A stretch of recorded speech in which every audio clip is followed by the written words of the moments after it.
language sentence uttered.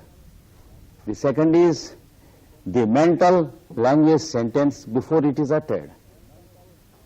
The next is mental sentence before it descended into language, which we call pure concept.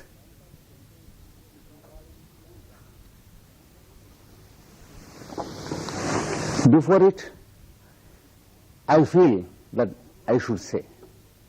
Unless I feel the impulse, here is nothing, I can't start. It is the starting point. It is called the impulse.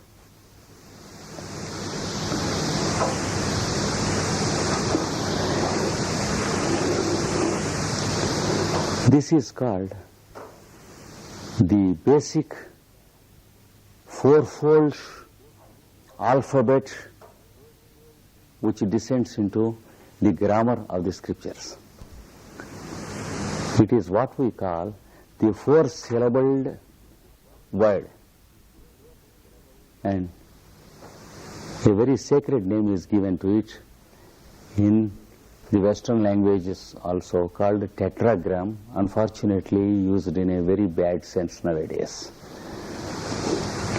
Tetragram, that is the four-syllabled utterance.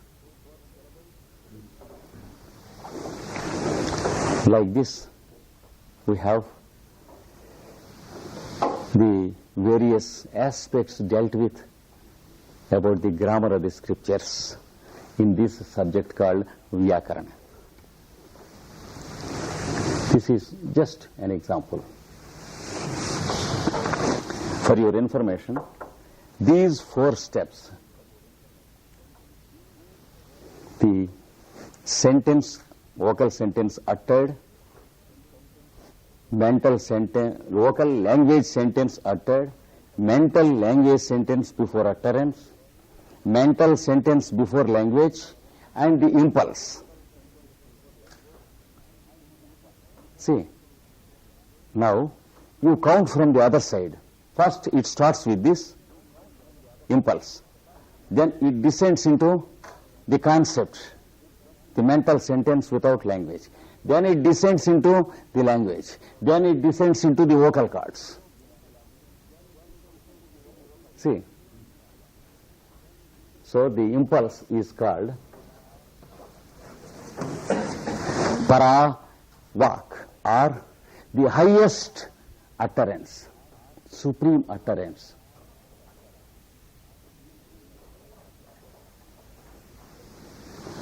What does it mean? It means only the utterer. At that stage, utterance means the utterer, and it is in no way different from the one who utters.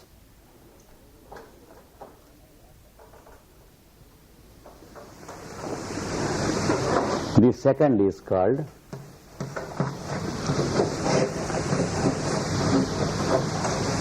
pasyanti vak. That is word visualized. That means you are different from what you wanted to utter. At the first stage, you are not different. You wanted to utter, therefore you are itself. So, the first stage is called the word was God. Here the word was with God.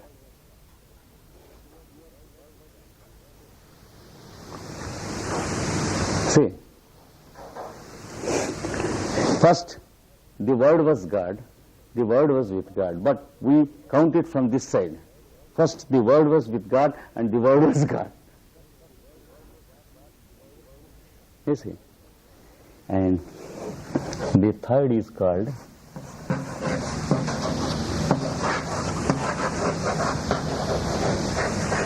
madhyama vak.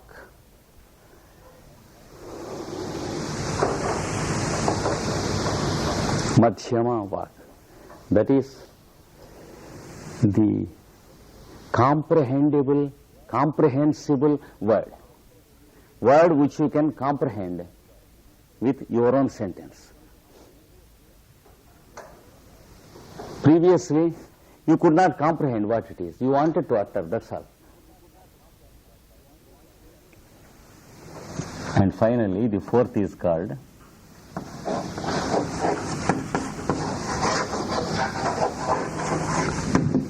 Vaikhari Vak. Vaikhari, Vaikhari. That means the word in form and name. The word in form and name.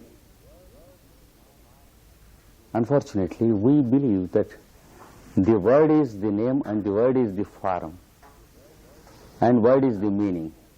It's not. The meaning is different. The word indicates the meaning. The meaning indicates the content, who is the utterer himself. We believe that names are persons. But names indicate persons, names are never persons.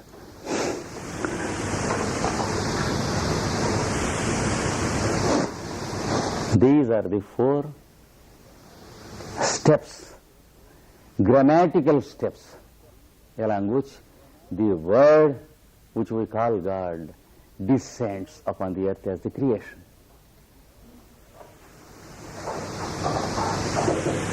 The word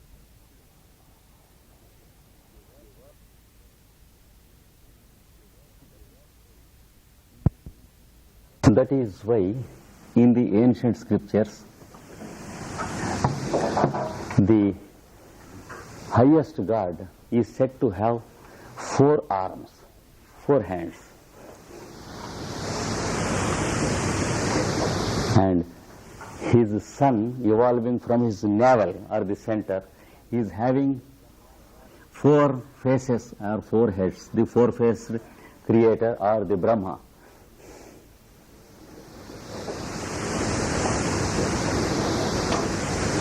So, in the pictures and calendars you see that the Lord having 4 arms, very tight, he cannot hold them.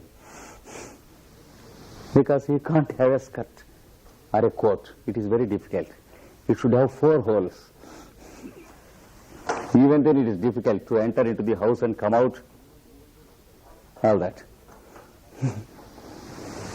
To get into the car, very difficult. To get into an aeroplane, too difficult. When the plane takes off, he should put his arms like this. But the truth is this, and he will be having a lotus in his navel and a little boy sitting with 4 heads.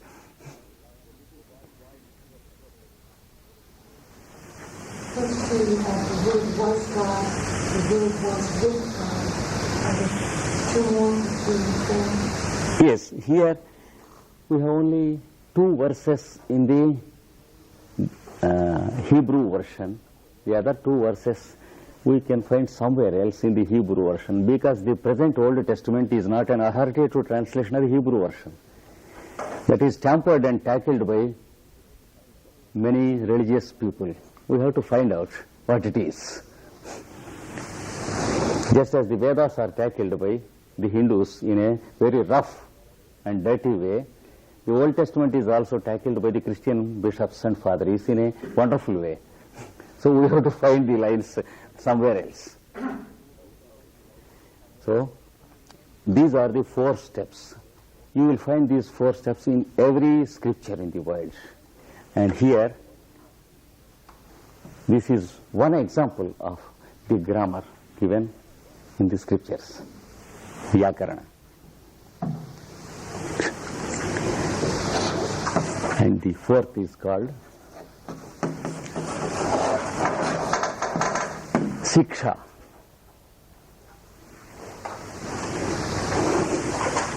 Or what is called the training in intonation. That is utterance, training in utterance. How to utter the syllables, the sounds in the scriptures.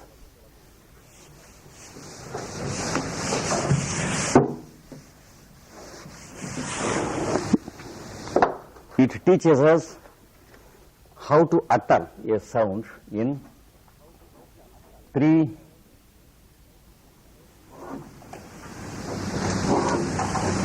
tones. The one is called your normal tone.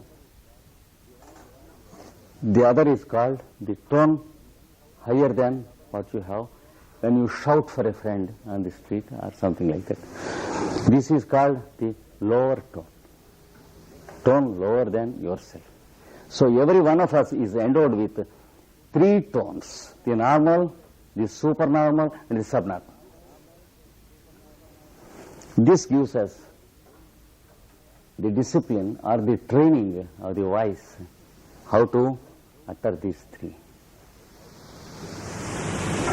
And again, these 3 have 7 subtones in each,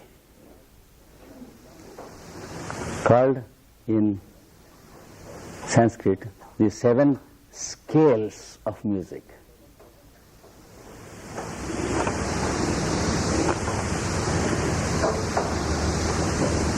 So we have in all, we have to practice 21 subtones if we want to make an utterance or the chanting of the Vedic scriptures. And this branch teaches us how to do it.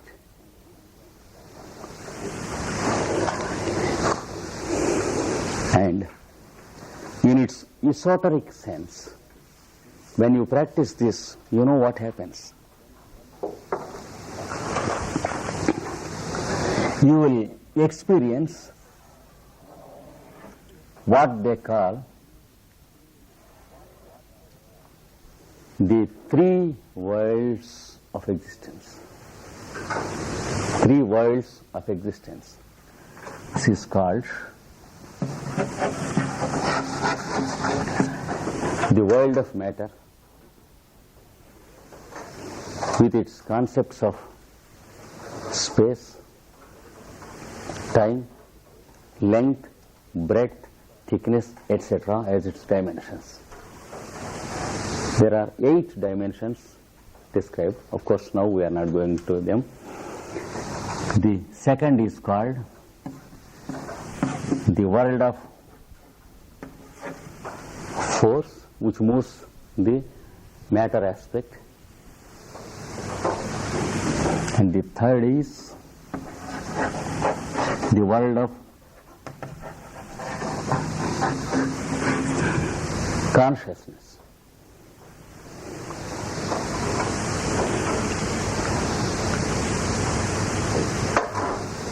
From the tiniest atom to the biggest solar system, each is a capsule of these 3 worlds.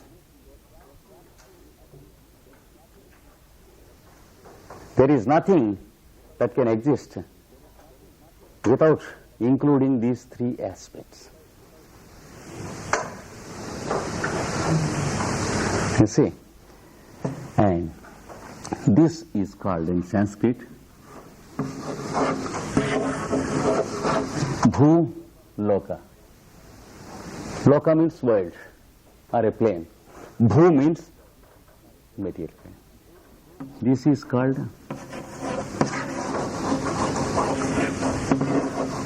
Bhuvar Loka, or the plane of force, where electricity exists, where heat exists, where light exists, etc., etc.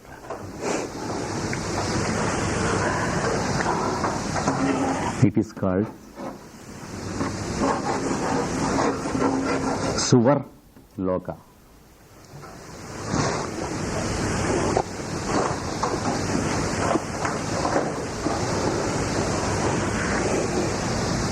The whole thing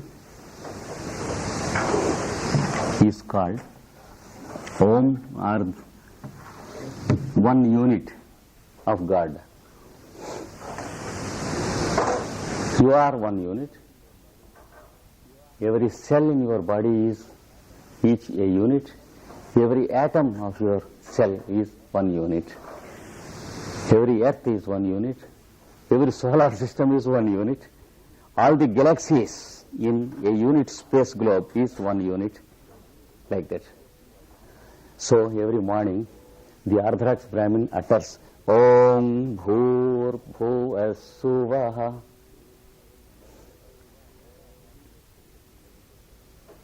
He is expected to meditate like this.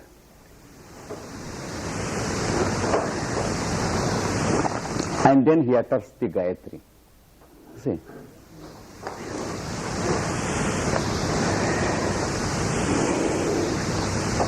So,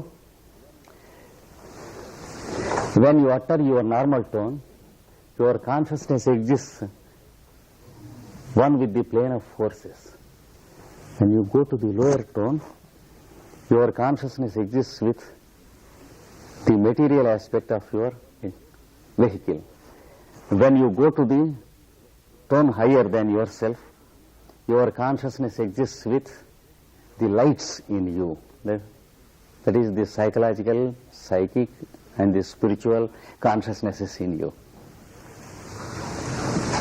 So, when this controls this, and when this governs this, it is called liberation or freedom. But when this conditions this, and when this imprisons this, it is called hell or bondage.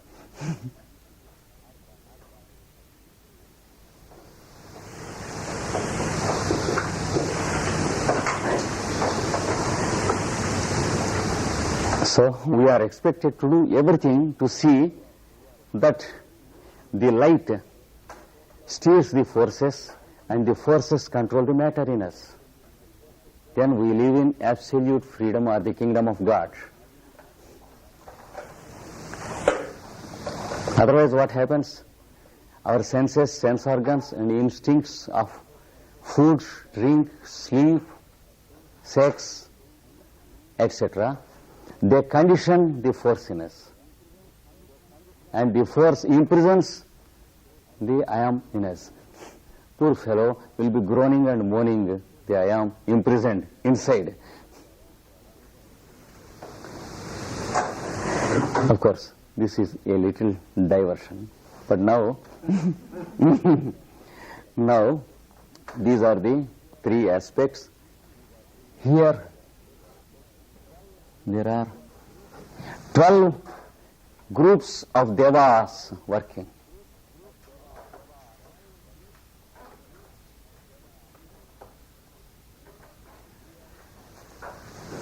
Here, on the plane of force, there are another 11 group of devas working. And here, on the plane of matter, another 8 groups of devas are working.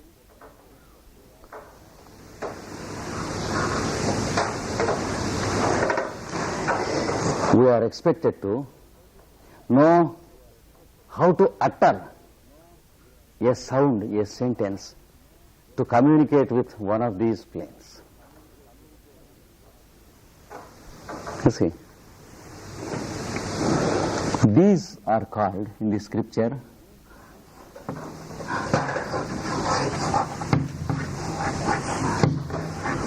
Adityas, or the sons of Aditi.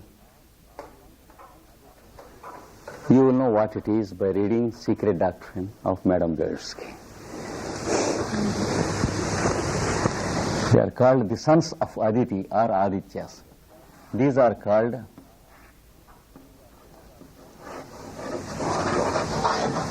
Rudras. That means the vibrating devas. Rudra means vibrating. The Adityas are radiating by nature. The Rudras are vibrating by nature.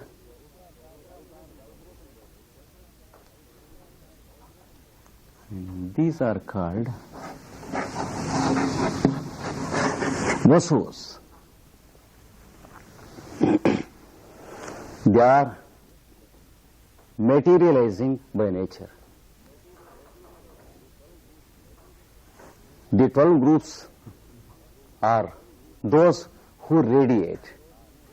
The 11 groups are those who vibrate. The 8 groups are those who materialize. The whole egg, called the self-luminous egg of God, which contains the chick, which we call the creator.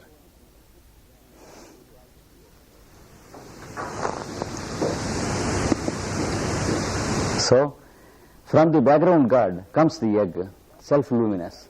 From the egg comes once again the little God, or the image of God.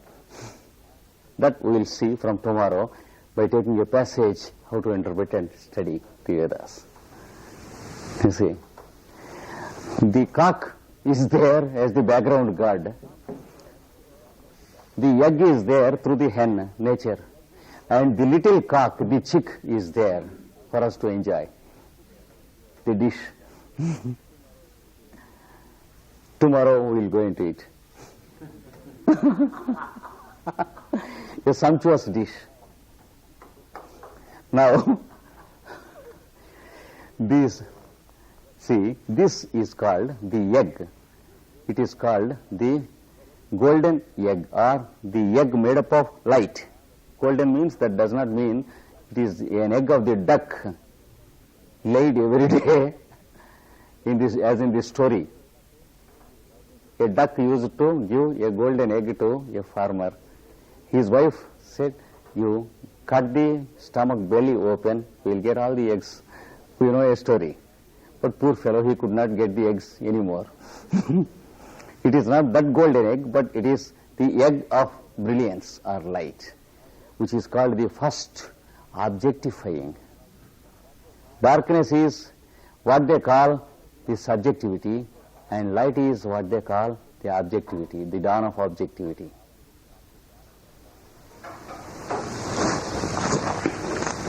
So, excuse me.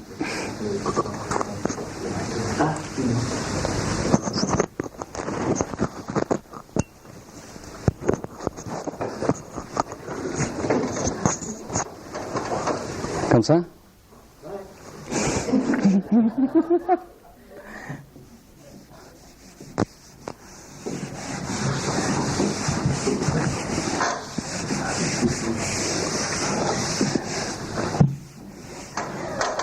You see, this egg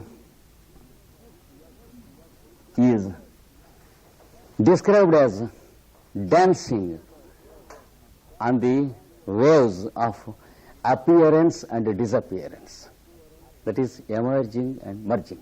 That is how it is described. So it dances between existence and non-existence.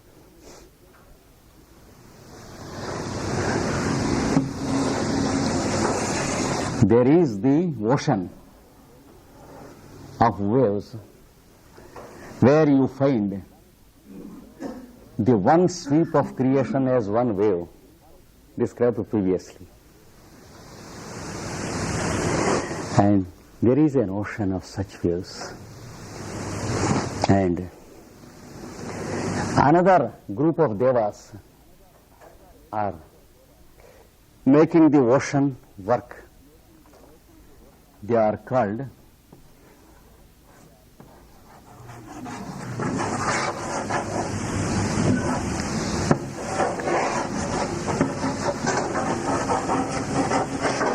Gandharvas. They are called the devas of music. Devas of music. That means the devas who produce periodicities. Periodicities. Periodicities. For example, our respiration, our heartbeat. Now we understand why the respiration is called a song or samaveda. They are the lords or the devas of what we call roughly habit.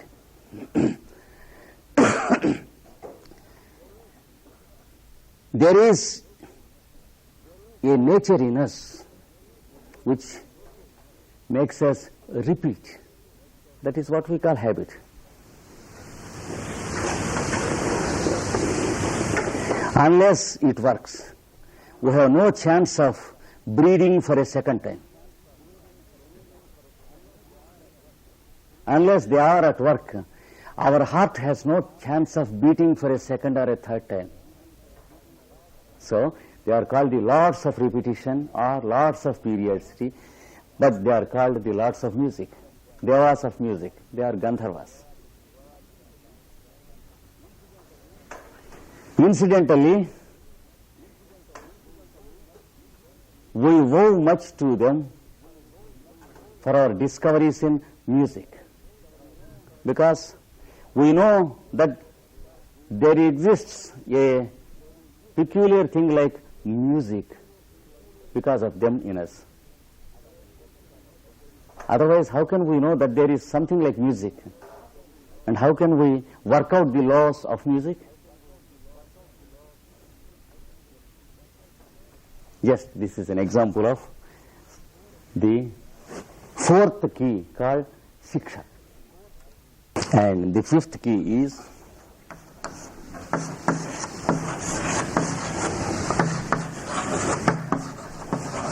Jyotisha. Jyotisha. That means the science of light. Jyoti means light. The science of light. It includes what we call astronomy and what we call astrology and what we very recently began to call astrobiology. Of course, in the future, there are many dimensions of this science which the present man does not know. Just we have entered into the fields of astrobiology to which we are just children. Because there is going to be a subject called astrogenetics. That is about the music of the hormones, the genes and the chromosomes and the number and the constancy of the number and the periodicities. We have not yet entered into that subject. The scriptures will serve us more and better after we have entered into that subject, because there is a fund of information in the scriptures about these fellows whom we call the genes, the hormones and the chromosomes.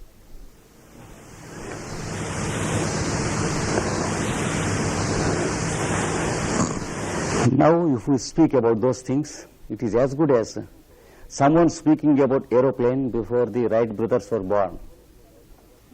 He will be called a fool. Before the birth of the Wright brothers, if someone says aeroplane, you say, shut up. Same is the fate of the one who explains the scriptures about these fellows. Now, because the sciences are not yet there on this earth in the present cycle. Now, Jyotisha uses certain formula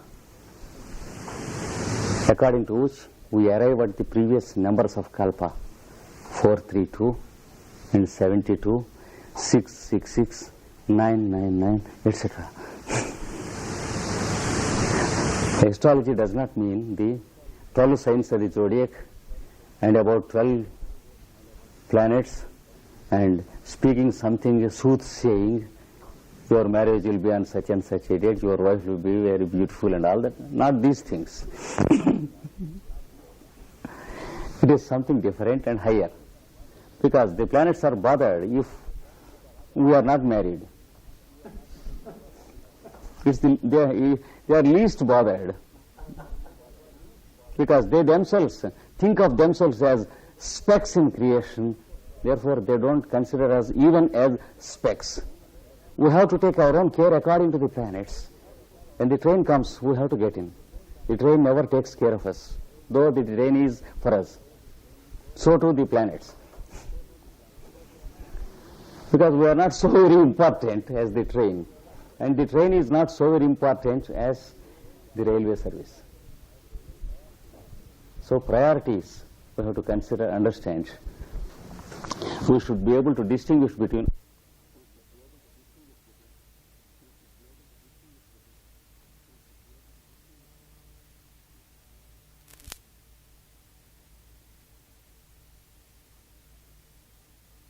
higher sciences. Unless we begin to serve, we can never get it. When we want to get it, it will be shut because we are in no way privileged. Now, this Jyotisha tells us about something of the passage of the earth around the sun in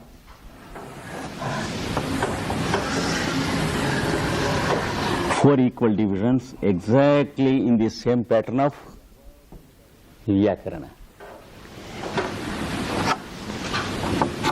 You have the vernal equinox,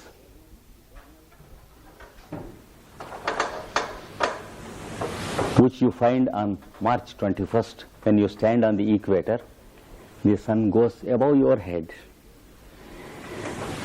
and the duration of the day will be exactly the same as the duration of the night in seconds and the fraction of seconds when you measure it standing on the region of the equator. That is called the point of vernal equinox, March 21st. And 6 months later, we have what is called the autumn equinox, September 21st.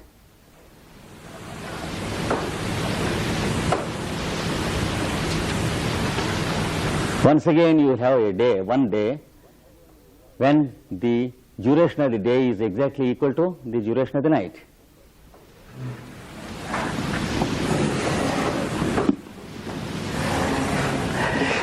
The longest night, called the beginning of Capricorn, longest night, and the shortest day, and opposite to it, the longest day and the shortest night, June 22nd.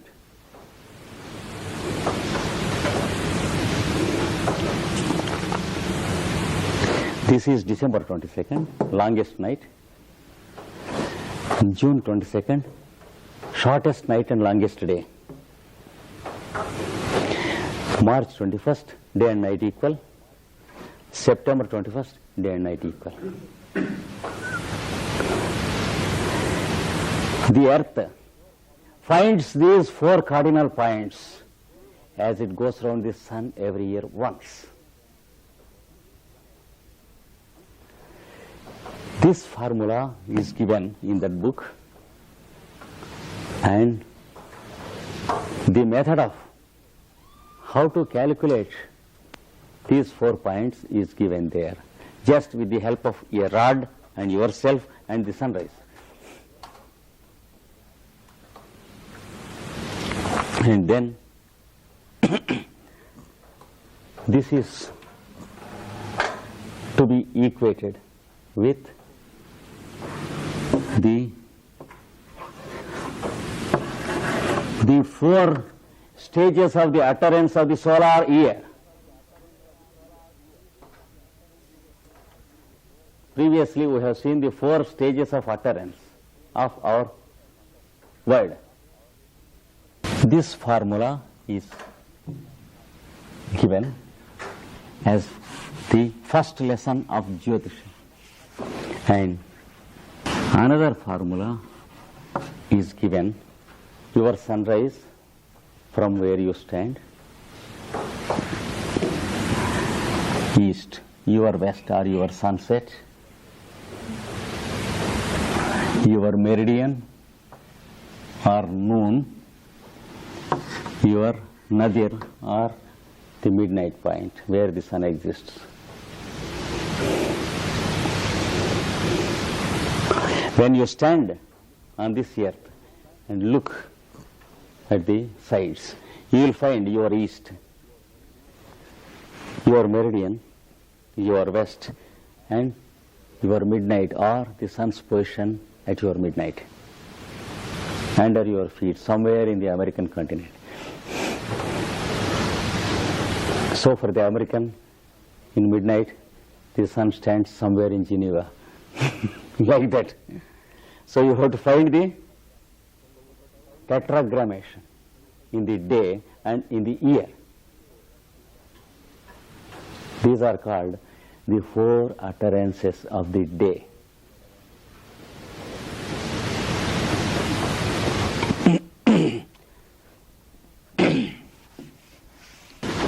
You are also given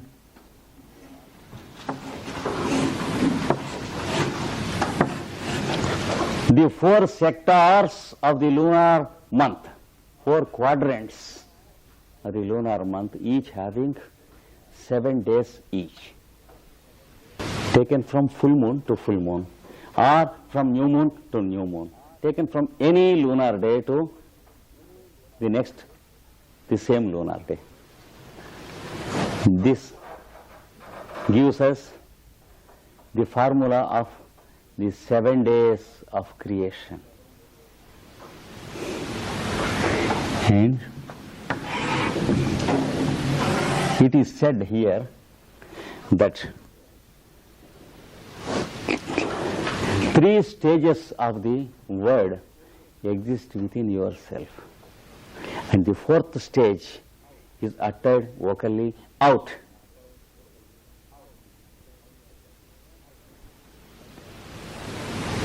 When you observe your own utterance, and when you understand that your word travels through 4 stages, as yourself as the word as the utterer, word as the concept, word as the language sentence, and word as the vocal uttered sentence, the last item comes out, and the 3 remaining, they exist according to the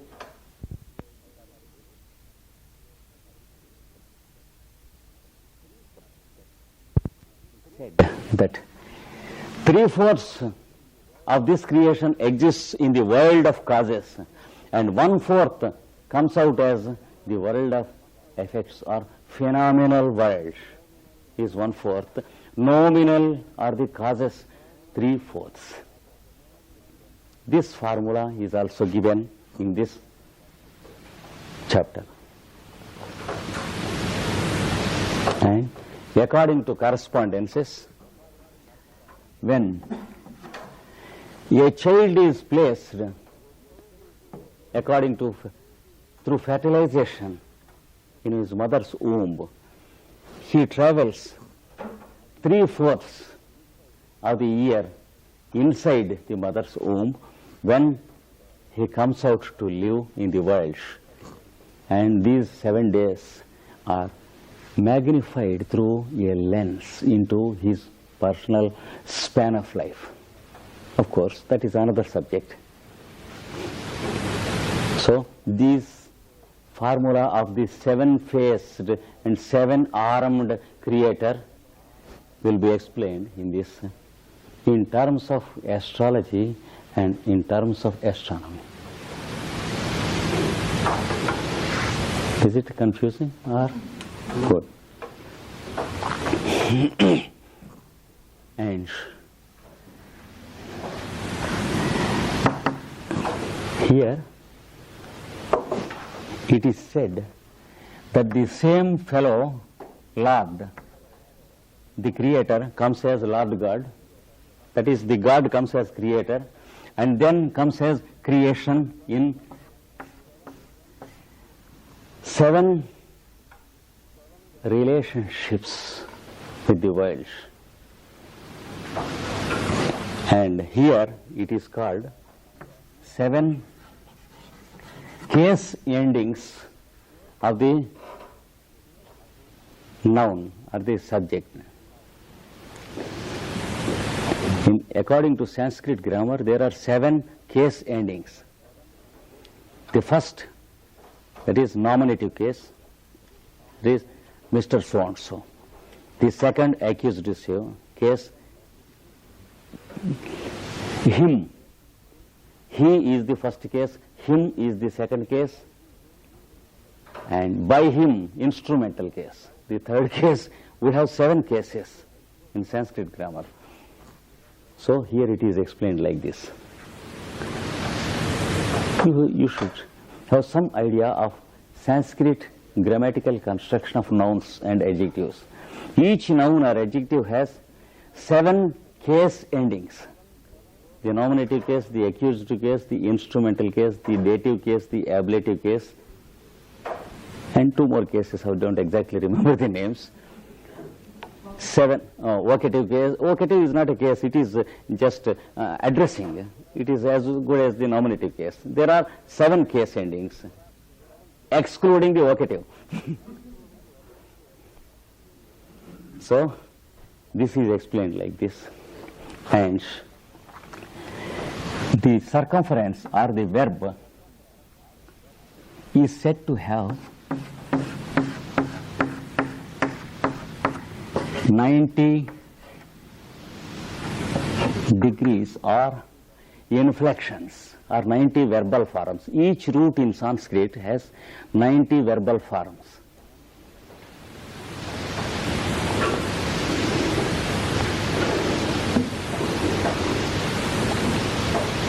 You know, root gives out verbs. For example, you have the first person, singular, dual, plural. Second person, singular, dual, plural.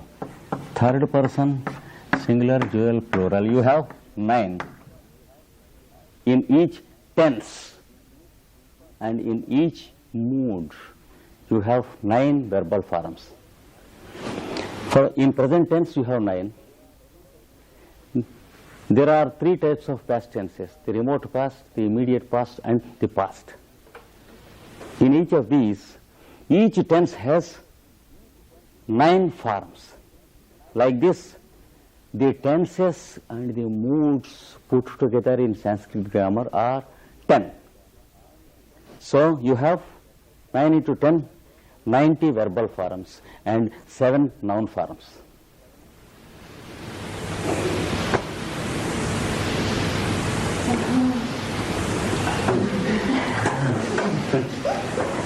Of course, all of you need not take down, just try to listen. Some people who can resist can take down.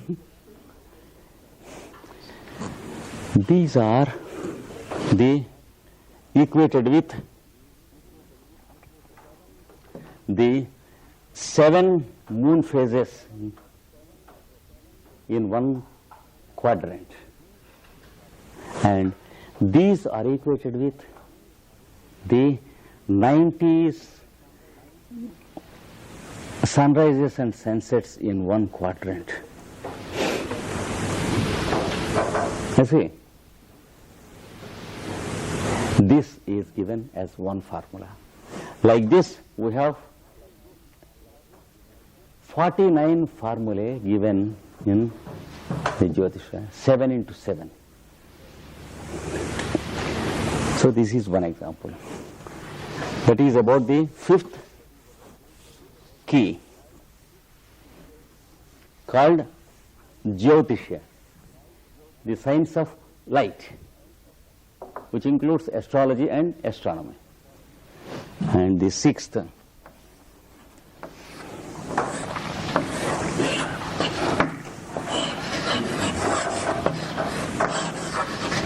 Nirukta, that is the science of etymology, etymological key, what we can call the scientific dictionary in its true sense.